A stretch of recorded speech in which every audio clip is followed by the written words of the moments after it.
የተከበሩ ዶክተር ደሳለኝ ጫኔ፣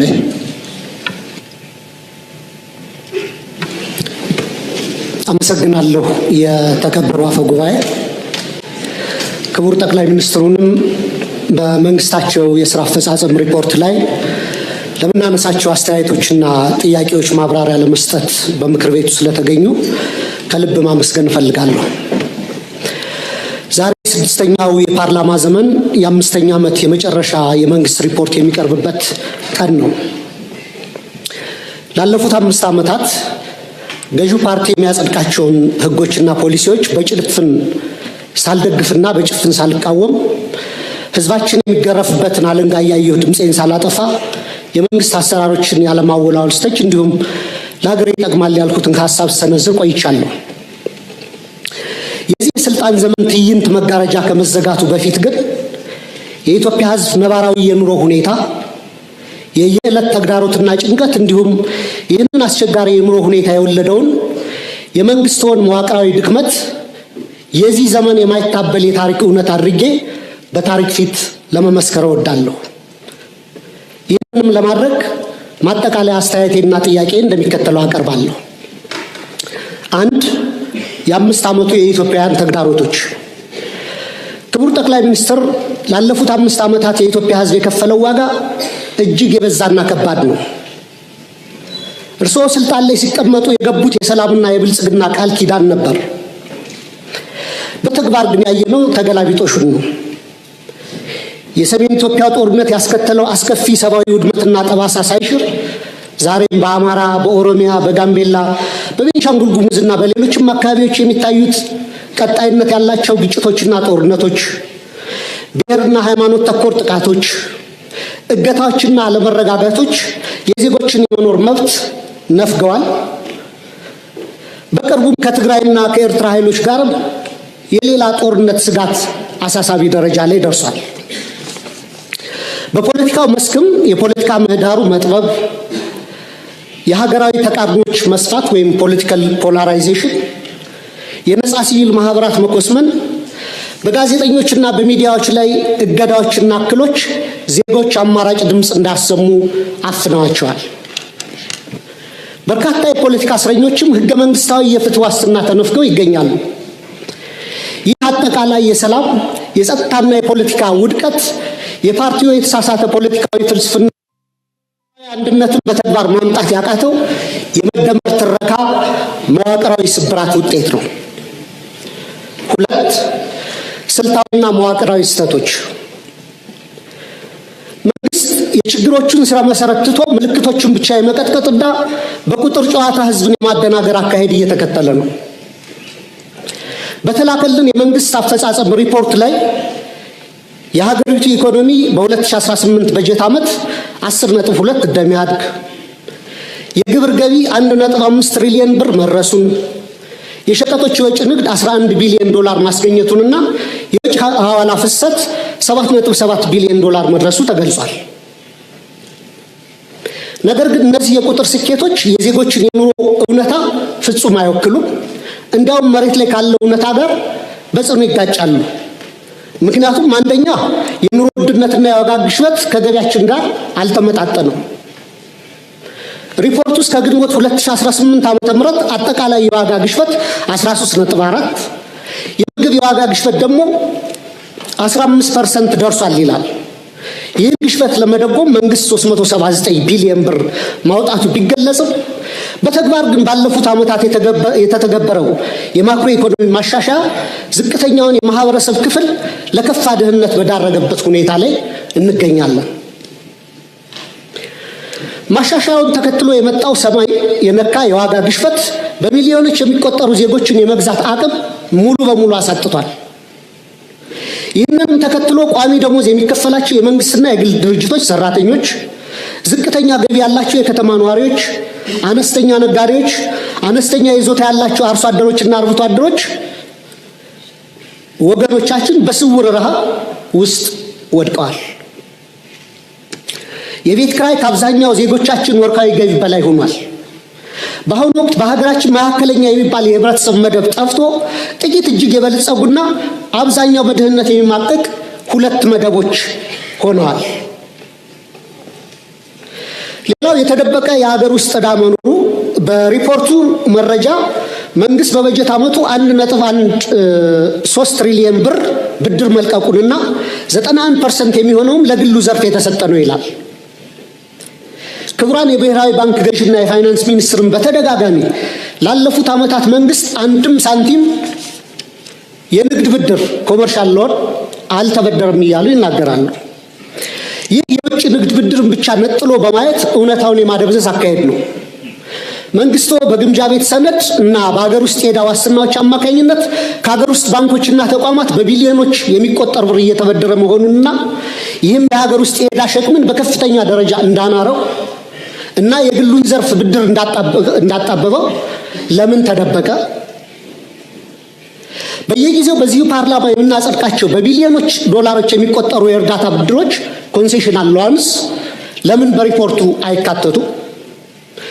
የዕዳው ምንጭና አይነት መለወጡ ዕዳው መኖሩን ያስቀራል ወይ?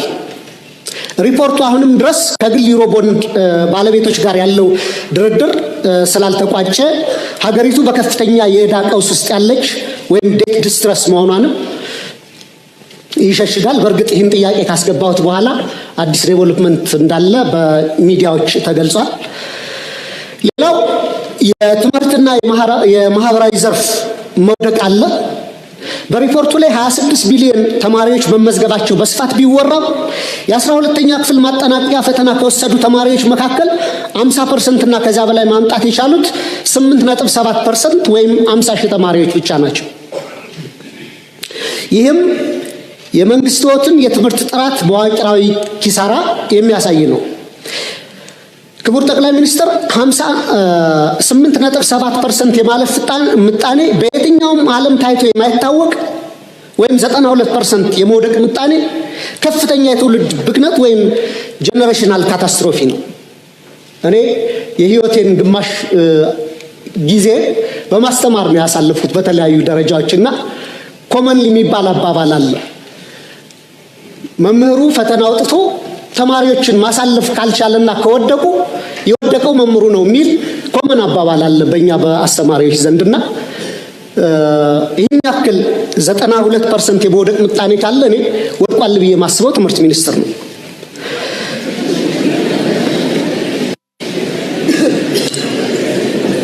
በዚህ ተስፋ አስቆራጭ ሂደት ውስጥ አልፈው ለተመረቁ ወጣቶችም የስራ ዕድል የለም።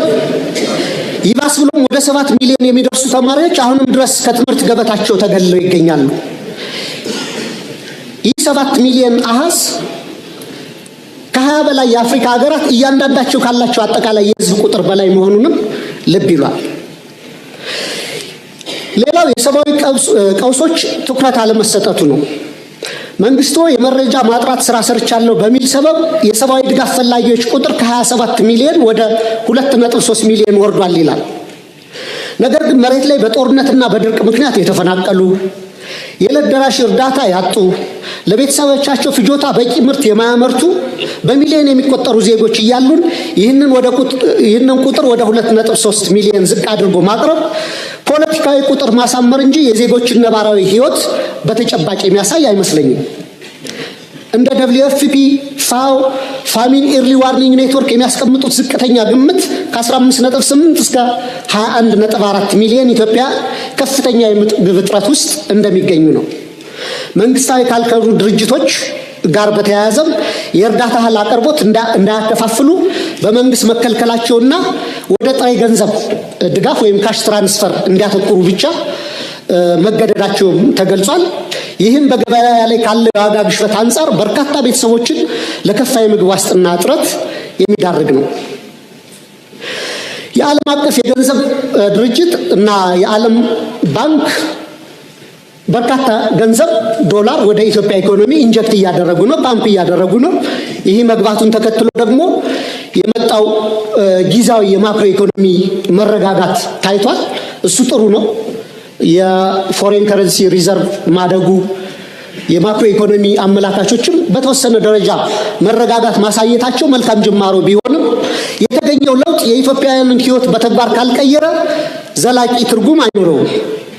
የችግሮቻችን ስረ መሰረት ችላ በማለት በጊዜያዊ ማስታገሻዎችና በፎሬክስ ክምችት እድገት ትረካ ብቻ ሀገር ረጅም መንገድ መውሰድ የምንችል አይመስለኝም። 3 የመፍትሄ ሐሳቦች። ክቡር ጠቅላይ ሚኒስትር፣ እኔ በተደጋጋሚ ለማሳየት እንደሞከርኩት ለሀገራችን ዘላቂ ሰላምና መረጋጋት፣ ብሔራዊ ደህንነትና ልማት የሚከተሉት 3 መፍትሄዎች ዛሬም በመጨረሻ ቀን ደጋግሜ ማቅረብ እፈልጋለሁ። 1 እውነተኛ ብሔራዊ ውይይትና የፖለቲካል መፍትሄ ፖለቲካል ሴትልመንት መድረስ አለብን። በብሔራዊ ምክክር አጀንዳ ማሰባሰብ ሂደት ከ200 ሺህ በላይ ዜጎች ተሳትፈውበታል የተባለለት ሂደት ሐምሌ 2008 ጀምሮ ሀገራዊ ምክክር ጉባኤው እንደሚካሄድ ተገልጿል። ይህንን አንደኛ ከመንግስት የፖለቲካ ተጽዕኖ ሙሉ በሙሉ ነፃ ማድረግ፣ ሁለተኛ አሁንም ተቻኩለን ሂደቱን ለመጨረስ ከምንሯሯጥ ይልቅ ሁሉንም የታጠቁና ያልታጠቁ የፖለቲካ ኃይሎችን ያካተተ እውነተኛ የምክክር ሂደት ማድረግ ያስፈልጋል ብዬ አስባለሁ። ሀገራችን እግር ከወርች አስረው የያዟትን የፖለቲካ ቅራኔዎች በዘላቂነት ለመፍታት ወደ ነፃና ፍትሃዊ የሽግግር ሂደት ትራንዚሽናል ጀስቲስ ሂደት ማምራትና ሁሉን አቀፍ ሀገራዊ እርቅ ማውረድ ብቸኛው መውጫ መንገዳችን ነው። የታጠቁ ኃይሎች ውጊያ በቀጠሉበት ሁኔታ የሚካሄድ የምክክር ሂደቱ በተጠናቀቀ ማግስት የእርስ በርስ ጦርነቱ ከቀጠለ የምክክር ሂደቱ ከፍተኛ ገንዘብና ጊዜ ባከነበት ትርጉም የለሽ ሂደት ሆኖ እንደ ማንነትና ወሰን እንዲሁም እንደ ብሔራዊ እርቀ ሰላም ኮሚሽኖች ያለ ውጤት ይበተናል። 2 ሁሉን አሳታፊ ህገ መንግስታዊ ማሻሻያና እውነተኛ ፌደራላዊ ስርዓት ማቆም ያስፈልጋል። ሁሉም ዜጎች እኔ የሚሉት ህገ መንግስት እንዲኖረን የህገ መንግስት ማሻሻያ ማድረግ፣ ውሳኔዎችን ከአንድ ማዕከል በኃይል ከመጫን በመውጣት የክልሎችን የራስን ዕድል በራስ የማስተዳደር መብት ሙሉ በሙሉ የሚያከብር ነገር ግን ሀገራችንን ከብሔር መከፋፈል ወይም ባልካናይዜሽን የሚያወጣና ሀገራዊ እድገትን የሚያሰፍን ሚዛናዊ የስልጣን ክፍፍል መፍጠር፣ የሀብት ክፍፍሉንና ፊዚካል ፌዴራሊዝሙን የፈጠሩት የሀብትና የልማት ኢፍትሐዊነትንም ማረም ያስፈልጋል። የሀገር ውስጥ የምርት መነቃቃትና ማህበራዊ ዋስትናን ማጠናከር ይገባናል። ትኩረቱን በኮሪደር ልማት፣ በሎጆችና ሪዞርቶች ግንባታና በወንዝ ዳር በፓርኮች ግንባታ ላይ ያደረገውን አካሄድ ገታ በማድረግ ለሀገር ውስጥ መሰረታዊ አምራች ኢንዱስትሪዎች ክሪቲካል የሚባሉ ኢኮኖሚያችንን በደንብ ሊያነሱ የሚችሉ ብረት ማውጣትና ማቅለጥ፣ ሜታለርጂ፣ የማሽነሪ ኢንጂነሪንግ፣ የነዳጅ ማጣሪያ አሳውሳለሁ። የነዳጅና ማዳበሪያ ማጣሪያ ፕሮጀክቶች ከመጀመራቸው ከ6 ወር በፊት ክቡር ፋይናንስ ሚኒስትሩን ለምን እነዚህን ፕሮጀክቶች አናስብም እያልኩ እየጠየቁ ነበር እና እኔ በጀቱ በጣም ከባድ ነው በእኛ አቅም አንችልም እየተባለ ነበርና አሁን የናቹራል ጋዝ ማውጣት ፕሮሰስ መጀመሩ በሱ ደስተኛ ነኝ። ግን ጎረቤት ሀገሮቻችን አሁንም ነዳጅ ያመርታሉ። ከነዚህ ሀገሮች ገዝተን አጣርተን ባይ ፕሮዳክቱንም የመጠቀም የሀገራችንን የነዳጅ ፍጆታ ከመሸፈን አልፈን ለጎረቤት ሀገሮች መላክ ስለምንችል በደርግ ጊዜ ተደርጎ ስለነበር አሁንም የነዳጅ ማጣሪያ እንዲታሰብበት የማዳበሪያ ፋብሪካም ጠይቄ ነበር። የዩሪያው መጀመሩ በጎ ነው። የዳፕ ማዳበሪያ ፋብሪካ ማሰብ መጀመር አለብን። የፋርማሲውቲካል ኮምፕሌክስ፣ ምግብ ዘይት፣ ቴክስታይል ወዘተ እነዚህ ፋብሪካዎች ላይ መስራት ያስፈልገናል።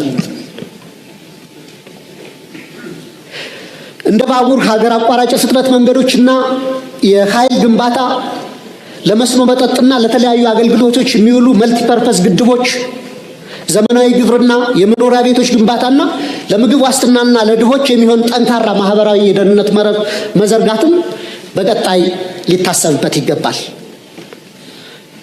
በመጨረሻም ጥያቄ መንግስቱ ላለፉት 5 ዓመታት ሲከተሉ የቆየውን የፖለቲካ ችግሮችን በኃይል ከመፍታት ወደ ሰለጠነ የፖለቲካ ድርድር በመሻገር ሀገራዊ አቅምን የበሉትን የትጥቅ ግጭቶች በዘላቂነት ለመቋጨት ሁሉንም የታጠቁ ኃይሎች የሚጋብዝበት እውነተኛና አካታች የፖለቲካ ድርድር ለማድረግ እንዲሁም የህዝቡን መሰረታዊ ህልውናና የኑሮ ዋስትና ለማረጋገጥ የሚወስዱት በተግባር የሚለካ ግልጽ የሰላም የጊዜ ሰሌዳ ለማዘጋጀት ያለውን ቁርጠኝነት